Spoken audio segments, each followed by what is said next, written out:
மட்டும் போடாம பைக்கில போனா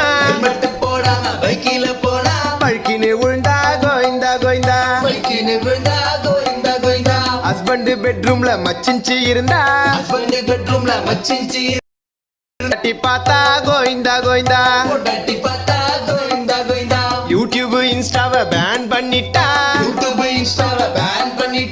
இன்ஃப்ளூயன்சர்ஸ் எல்லாம் கோயிந்தா கோயிந்தா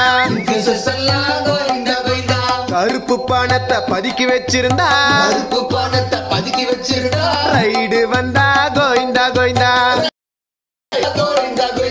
எடுக்கிற சினிமா ஒழுங்கா ஓடலன்னா ப்ரொடியூசர் நிலைமை கோயிந்தா கோயிந்தா கோடி கோடியா காசு இருந்தாலும் 10 பைசா கூட காசு இல்லைன்னாலும் எல்லாரும் ஒரு நாள் கோயிந்தா கோயிந்தா எல்லாரும் ஒரு நாள் கோயிந்தா கோயிந்தா ஹெல்மெட்